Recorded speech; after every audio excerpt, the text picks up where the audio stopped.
Oh, hey, What's this statue? it's the new Deadpool from XM Studios. Don't you already have a Deadpool statue? I have Deadpool, Lady Deadpool, and Kidpool. So yeah, you do have a Deadpool. Yeah, but this is the Deadpool on the unicorn carousel that's jumping out of the frame, breaking the fourth wall. Whatever. Yeah. What's going on, GemMintnites? GemMint here, back again with another statue unboxing and review. And of course, everybody needs another Deadpool. Before we get started, make sure to hit that subscribe for more unboxing videos like this. We are giving away a Batman Killing Joke CGC 9.8 once we hit our next subscriber milestone. So stay tuned until the end of the video and I'll tell you what you got to do to enter into the giveaway.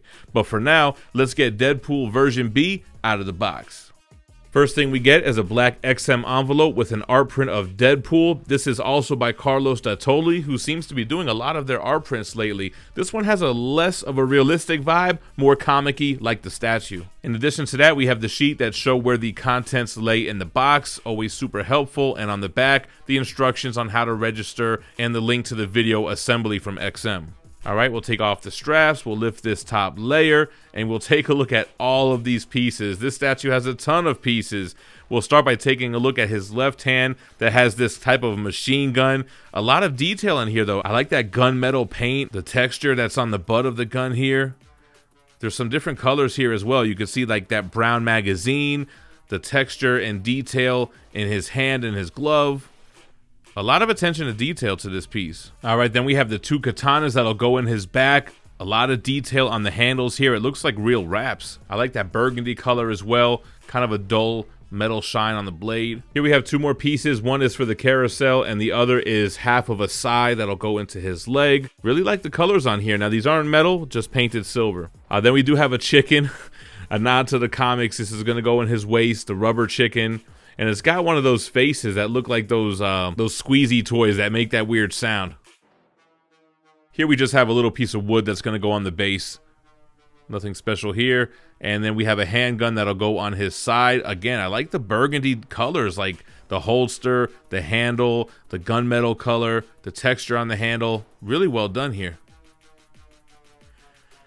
All right, then we have 3 sticks of dynamite. They have this kind of real fabric mixed media wick. One of them has a key, the other ones will just lay scattered on the base however you want to display it.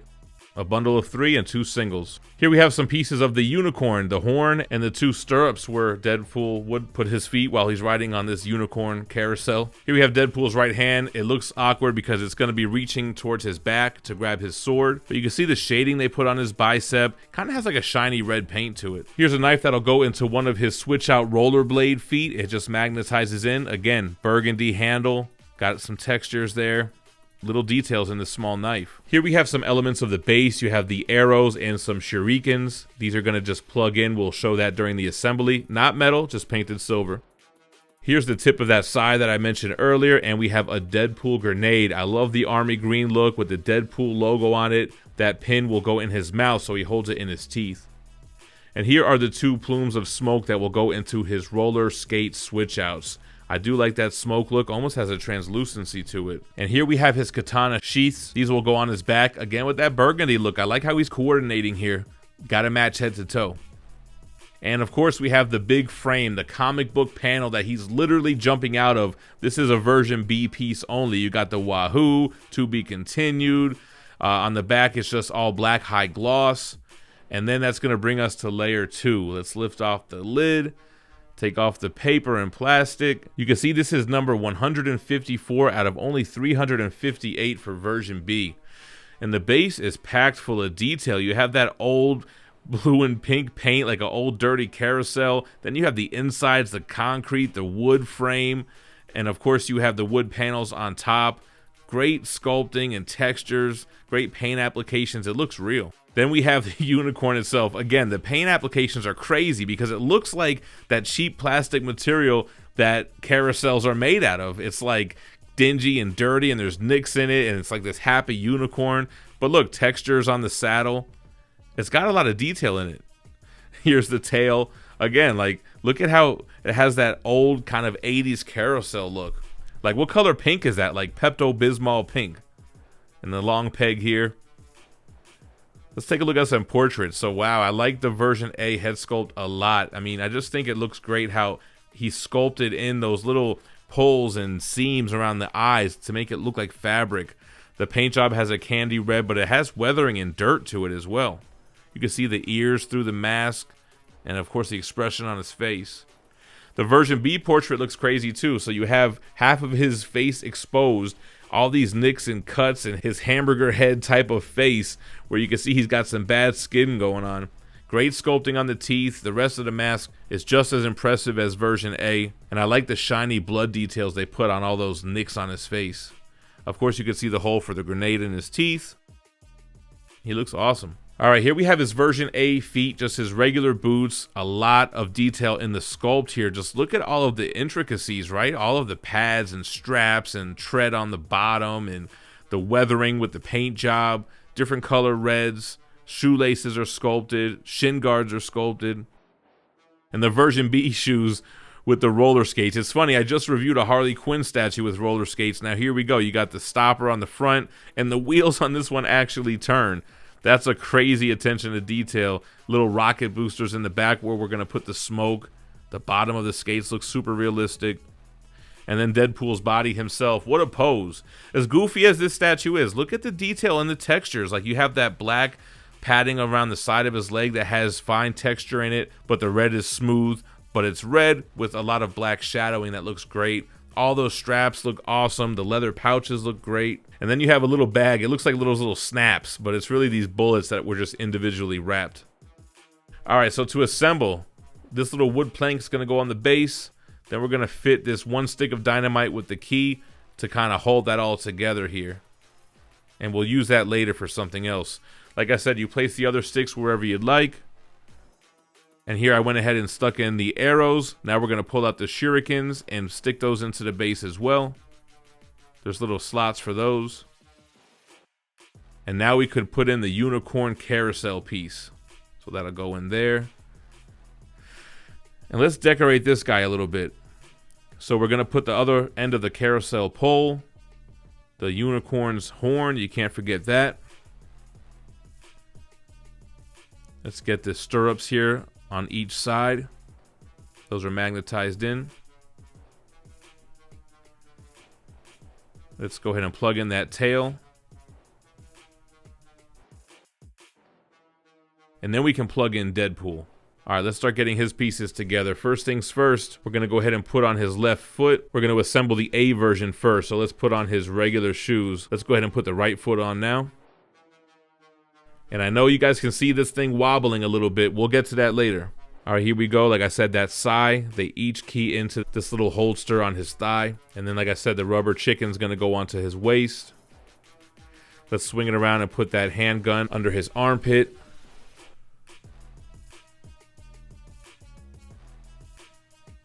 Let's get those katana sheaths on his back. We'll insert his left hand with his machine gun. And then we'll swing around, get his right hand put in there, and his head sculpt. Lastly, we got to put the swords on. So you're going to want to actually remove the arm and put the sword in his hand before you key that in. And then they both go in like so. Let's sprinkle the bullets all around the base, any which way, however you like. And now we have the A version assembled. All right, so the B version comes with everything you see here. This is the A version, plus those roller skate switch outs, the extra head portrait, and the comic book frame. This piece retailed for about $975 and cost about $250 to ship. This was designed by Studio Hive and sculpted by Daniel Bell and Philip Herman. All right, so here we go. We're going to switch out that head sculpt, grenades in his mouth. Let's take off his shoes, put on those roller skates. We already attached the knife and the smoke. Let's switch out his right foot now. And then remember that little stick of dynamite that I was mentioning on the base? You're going to want to remove that to put in the frame. So here we go, guys. Version B. No matter which version you have, he's going to stand about 25 inches tall. The width is going to be just shy of about 21 inches if you have the skates on. And you're not going to save too much space without that. The depth, however, is only about 9 inches. So not that large of a footprint here. All right, we got to talk about the elephant in the room, the engineering on this guy. It is a wobbly piece. While I appreciate XM always wanting to be innovative and try new things, this one kind of worries me a little bit. All of the weight is on this little pole here, and if you slightly nudge into it or go to move it, it wobbles like scarily. Now, nothing has broke or anything, but it makes me nervous. I definitely wouldn't move this piece without removing Deadpool, the frame, and the unicorn. And there's a couple of other things that are a little bit loose here. I feel like this frame is very loose, not really to my liking. The grenade kind of slides out of his mouth pretty easily. So, I don't know. This one just feels like you're teetering a lot of things on top of something not stable. I don't know. It does kind of worry me. But you know what? I mean, I do like how it looks. If I were to put this in a module case that nobody would ever touch, I'm sure it would be fine. As far as leaning over time, I don't know. I'm sure XM would have engineered this in such a way where it's not going to just snap out of nowhere. But I think it could if you're bumping into it and it's wobbling and something could break. But a lot of detail here. I was surprised to see this was a Daniel Bell sculpt. Maybe it's something that he sculpted a while ago. It has a lot of elements to it. And like I mentioned in the assembly and the unboxing, even though it's a goofy, funny statue, it is very highly detailed. Like texturing, even on the goofy unicorn carousel, if you look at like the calligraphy on the side of the saddle and the buckles, and a lot of attention to detail all over here. The paint applications were picked out in such a way to really go with the theme, and it makes a lot of sense. I do just wish that this would have been stronger. You saw it rock a little bit even when I just touched it. The roller skates, the wheels actually moving, super nice touch. A switch of material with the smoke plumes there, that was a nice touch as well. So overall, very ambitious, but I'm not really too happy with the engineering on it. Let me know what you think about Deadpool in the comments down below. Like I said, we're giving away a Batman Killing Joke CGC 9.8 once we hit 110,000 subscribers. All you got to do is be subscribed and comment on this video and any other video where I mentioned the giveaway. Once we hit the milestone, I'm going to choose a random video and use a random YouTube comment generator to draw a worldwide winner. Besides subscribing, if you'd like to support this channel in another way, we do have our membership program. All you got to do is click join next to the subscribe button. We have 3 tiers, which will give you a gem next to your name, early access to all videos, plus more. We also have our Teespring account where you can see our merch below the video, or you can find the link in the description below, or search GemMint Collectibles Teespring. Lastly, our partners at Street Level Hero have amazing exclusive variant covers that you can only get through them with drops every Tuesday and Thursday. You can save 10% off any item on the store by using the code GemMint, and you can use that code every single time you shop there. So it would really help us out. Plus, you can get some cool stuff. Anyway, guys, thanks for watching. We appreciate it, but don't go anywhere. Check out my other statue unboxing and reviews, and stay minty fresh. Peace.